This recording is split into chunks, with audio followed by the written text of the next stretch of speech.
provided by Thomas Allgaier and Frennis, based on the most relevant posts on LinkedIn about social selling in CW 2728. Frennis is a B2B market research company working with enterprises to optimize their campaigns with account and executive insights far beyond AI. Welcome to the deep dive. So, in today's B2B world, it's noisy, right? Lots of digital chatter, more and more AI content popping up. It really is. And the big question becomes, how do you actually connect? How do marketers, how do salespeople genuinely cut through all that? Yeah, how do you convert? How do you grow? Exactly. So our mission today is to really unpack the top social selling trends we saw buzzing on LinkedIn in calendar weeks 27 and 28. We're digging into the posts, pulling out the actionable stuff. That's it, giving you insights you can actually use straight from what people are seeing work right now. Okay, let's dive in. And where else to start but LinkedIn? It's sort of the B2B playground. Absolutely. Social selling, LinkedIn, they go hand in hand. So when it comes to optimizing your presence there, what were the key takeaways? What really stood out for profiles and content? Well, it's often the basics that get missed. Jasmine Olish, she works with a lot of people on this, and she pointed out 3 really common issues. Okay, what are they? First, unclear headlines. You might polish it for when someone lands on your profile. Right. But she stresses how critical that headline is off the profile, like in the feed, for getting that initial visibility. That's a great point. That first impression before the click. Exactly. Second, banners with 0 calls to action. Just a missed opportunity, really. Wasted space. Totally. And third, featured sections that are either messy or just not there at all. She actually promised that fixing just these 3 things can solve, like 99% of profile problems. Wow, 99%. That's practical. You often think the profile is just for people who've already decided to look deeper. But that headline visibility off the profile, as Jasmine points out, that's key for even getting them interested in the first place. Makes sense. And building on that, Yvonne Boateng brought up some interesting research from 2021. Oh, yeah. It showed how LinkedIn profiles can actually reflect personality traits, conscientiousness, extroversion, agreeableness, things like that. Huh. So your profile is more than just a CV. Definitely. Yeah. Yvonne's takeaway is that it's your shop window. It shows your growth, your milestones, not just to recruiters, but to everyone. Your personal brand on display. Speaking of personal brand, what's a surprisingly effective way to build that real connection on LinkedIn? Because it can feel quite polished sometimes. Yeah, and Katerina Panasiuk, or Katja, she had a really powerful thought on this. Vulnerability. Vulnerability. Interesting. How so? Her point is that building a personal brand isn't about showing this perfect image. It's about progress, perspective, and, well, personality. Okay. And that includes embracing failure, sharing moments when things didn't go quite as planned. Like a deal falling through, maybe. Exactly. She says those moments create real conversations, real connections. Because, as she puts it, people connect with people, not perfection. That really rings true. Authenticity cuts through. So, okay, your profile's tuned. You're bringing that authenticity.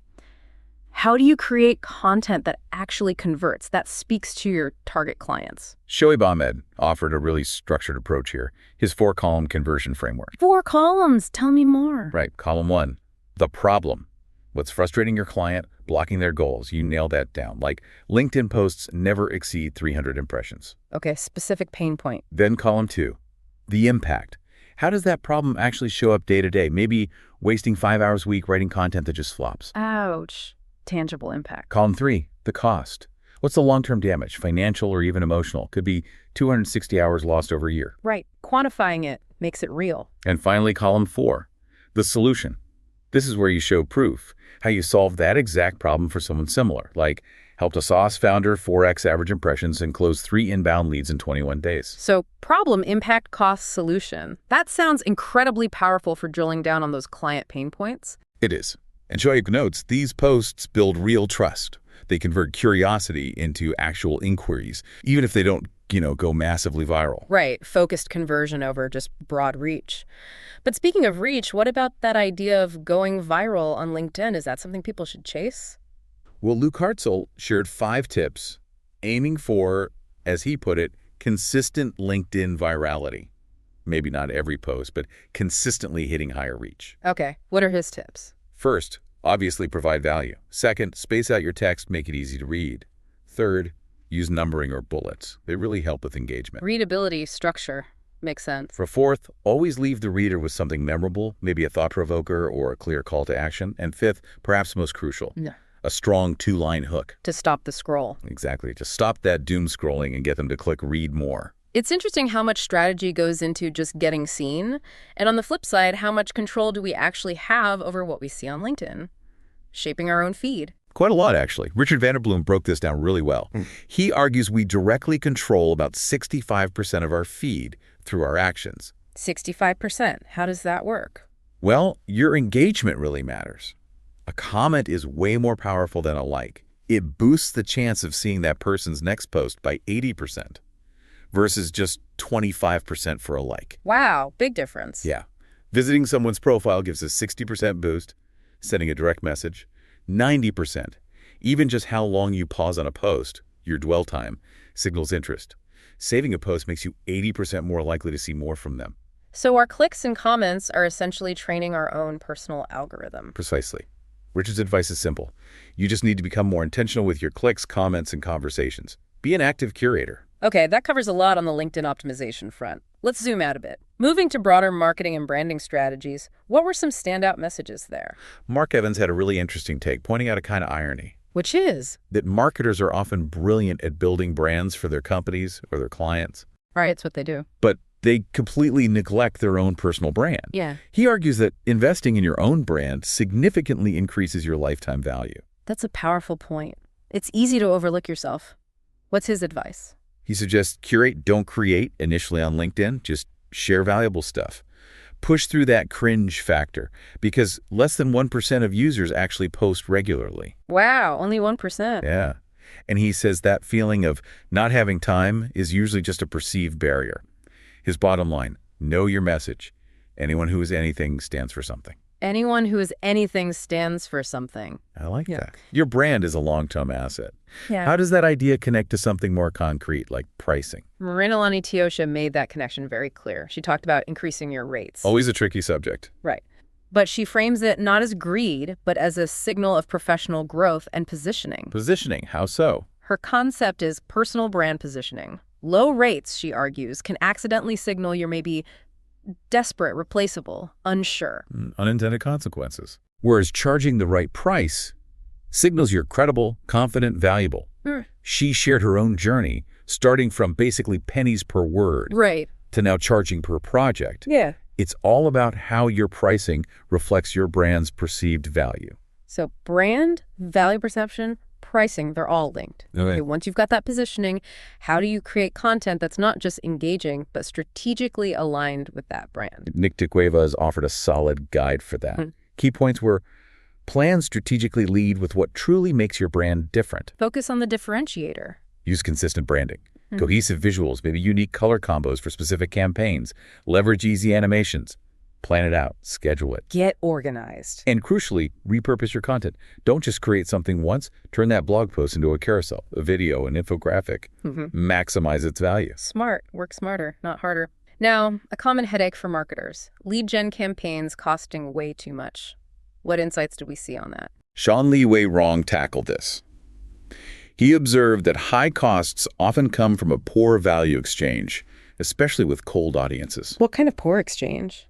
Basically asking for too much, too soon. Jumping straight to book a demo now or buy now when you haven't built any trust. Yeah, that can feel aggressive. His solution, lead with value. Offer genuinely helpful educational content up front.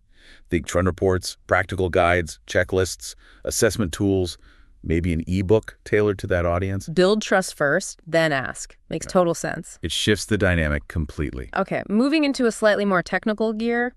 Conversion lag in ad strategies. That can really mess up scaling efforts, can it? Absolutely. Konstantinos Papadopoulos called it out as something that destroys scaling attempts more than almost anything else. Wow. So how do you find it? How do you measure that lag? He gave 3 ways.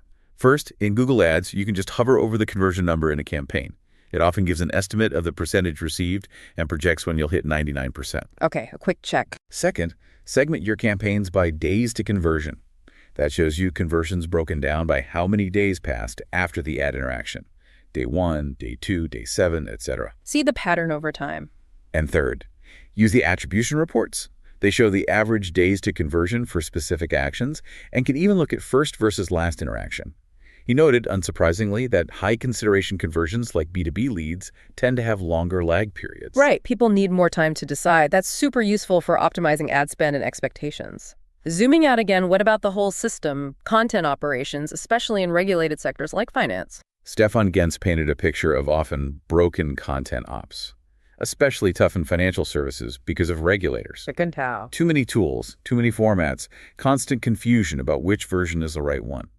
It leads to massive inefficiency and risk. I can see that. What's his fix? Define a scalable content model. Start small, but plan big. Get the right tech-think platforms, not just point solutions.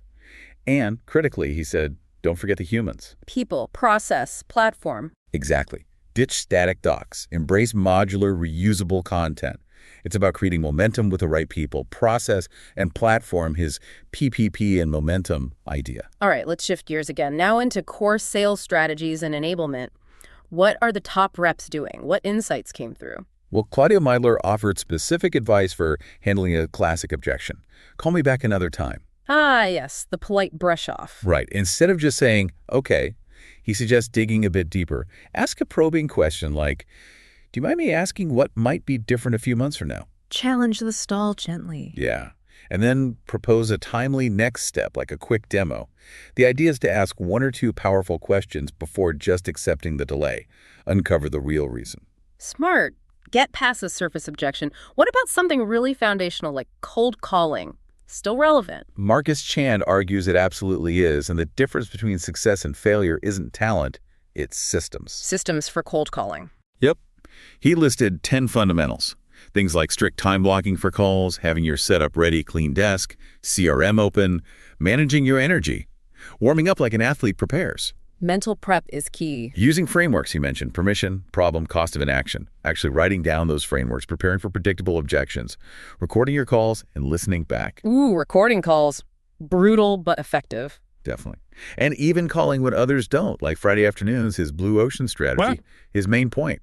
Quota crushers execute systems consistently. Discipline and process over raw talent. Okay, so that's cold calling covered. But more broadly, if a sales rep is just not hitting their numbers, what's the issue if it's not their pitch? Justin J. Johnson had a very direct take on this. He said reps stuck around that say 200K, 300K OTE level, they don't need a better pitch. They don't. Then what do they need? A real pipeline. Simple as that. A real pipeline. Okay, how does he define that? He has a three-part system. One, dominate one single top-of-funnel channel. Could be cold down, could be content, could be partner plays. Just own one. Focus. Two, run a weekly prospecting rhythm. Treat it like leg day at the gym, non-negotiable. Three, keep your list warm. Nurture contacts with value. Circle back monthly. Consistency, rhythm, nurturing. It sounds simple, but hard to execute consistently. That's exactly it. Discipline again. So pipeline is king. How does this mindset carry over into negotiation, especially if a deal starts to wobble? Khaled El-Fakirani brought in a fascinating concept, referencing Chris Voss. The negotiation expert. Yeah. Voss's point, based on prospect theory, is that people will do more to avoid a loss than to achieve an equal gain. Loss aversion is powerful. Okay, how do you use that in sales? Khaled reframed his stalled conversations. Instead of focusing on the benefits of his solution, he started quantifying the cost of inaction for the client, what they stood to lose by delaying. Like what? Give me an example. He mentioned things like 12K in missed billable hours because of some bottleneck, or the risk of competitors pulling ahead, or even team burnout from inefficiency. Framing it as avoiding a negative consequence. Exactly. It activates that hardwired response to protect what you have, shifting buyers from maybe passive interest to, uh-oh, we need to act on this. That's a powerful psychological shift. Okay, final theme. Human-centric selling. In this tech-driven world, how are empathy, trust, connection playing out in B2B? Jessica Wolkenhauer offered some really unique lessons. Learned from her hunting dog. From a hunting dog. Okay, I'm intrigued. Yeah. She drew parallels. First, patience, waiting for the right moment, not rushing. Second, trust. People, like animals, need to feel safe before they'll engage. Makes sense. Third, focus, really listening to what the other person wants, not just pushing your own agenda. And fourth, her phrase, you don't win by barking louder. I love that. Don't win by barking louder. Right. Her point is that effective selling is often quieter, more focused, less pushing, more sensing, being sharper, not louder. That's a fantastic analogy. And language must play a huge role in that sensing, that connection, right? the specific words you choose. Absolutely. Bilal Batrawi hammered this home. In sales, you have to be a wordsmith. A wordsmith. How so? He gave examples. Like the word cheap has negative baggage, right? But lower cost sounds like affordability, value, subtle difference, big impact on perception. Word choice shapes reality. Definitely. His basic guidance. Less is more. Be direct. Use simple language. Don't make the buyer work hard mentally just to understand you. Keep it clear, keep it simple. So we've got patience, trust, language. It all feeds into the overall customer experience. But how do we make sure the journey we design matches the journey they feel? Oh, that's a crucial point Gergana Antidova raised. She said you can map out every single step. A perfect flow chart. Right, but the actual experience happens between the steps. It's about perception, not just logic. What do you mean between the steps? Well, maybe that perfectly timed welcome email actually feels like pressure. Or a follow-up call misses the right emotional moment.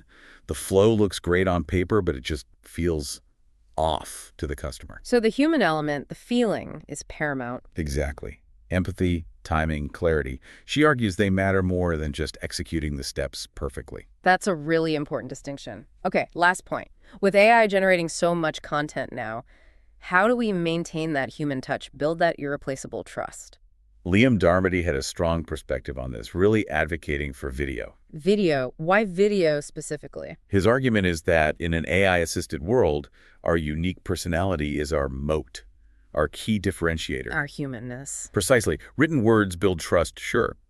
But he says nothing beats letting someone actually hear and see how you sound, communicate, think. It's just a richer connection. Much richer. He acknowledges video might get less immediate reach sometimes than a text post on LinkedIn. Yeah, the algorithms can be tricky. But he frames it as a long-term, top-of-funnel strategy. It amplifies your personal brand like nothing else. His advice: push our ego aside. Ignore the instant gratification dopamine hit and do video for the long-term value. Embrace the discomfort, build the deeper connection. A powerful thought to wrap up on. Absolutely.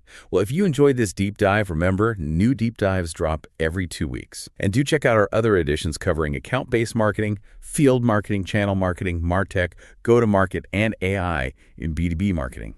Thank you so much for joining us for this deep dive into social selling. Be sure to subscribe so you don't miss our next deep dive.